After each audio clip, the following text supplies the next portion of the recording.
পেছন দিকে একটা দরজা আছে না, সেটাতে কোনোভাবে এটা ফিট করে দিতে পারলেই সব দেখতে পাবো। কে যাচ্ছে, কে আসছে, কি এক্সপেরিমেন্ট হচ্ছে ওই ল্যাবে, সবটা। আমার বাবার ফর্মুলা নিয়ে কি কুকীর্তি করছে অখিলেশ চৌধুরী, সেটা না জানা পর্যন্ত আমার শান্তি নেই।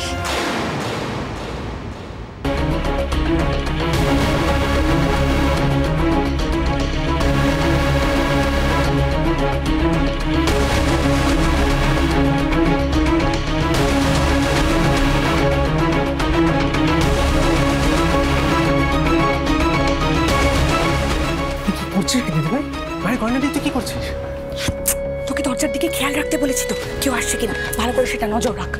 আরে সে দেখছি এখানে কেউ নেই। উফ, এত প্রশ্ন করিস না, তো সব প্রশ্নের উত্তর দেবে, একটু দাঁড়া।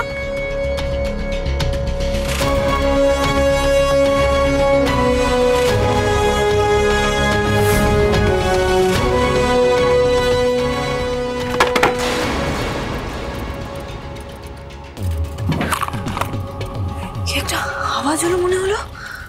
হ্যাঁ, এদিক থেকে তো আসছে আওয়াজটা।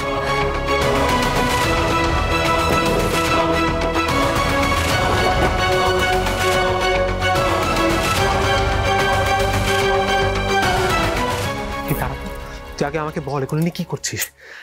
মা বাবা যদি চলে আসে না, সবার প্রথমে ঝাড়টা আমি খাবো। আরে বাবা, হাতটা তো ছাড়, কাজটা করতে করতে বলছি। প্রশ্ন করিস না। শোন না, বলছি কি, মা না আজকে ঘরে নেই, বাবাও কোন একটা মিটিংয়ে গেছে।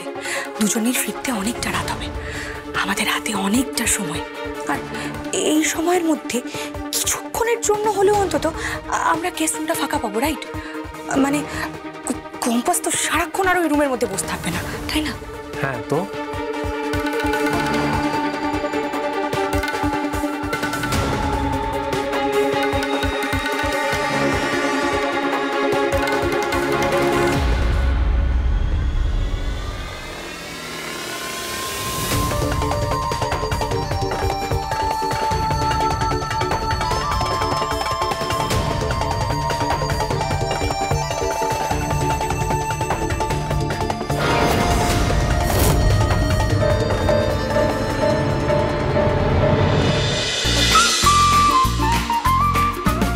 কম্পাস সোম থেকে রবি প্রতিদিন সন্ধ্যে ৬টায় স্টার জলসায় ও জিও হটস্টারে।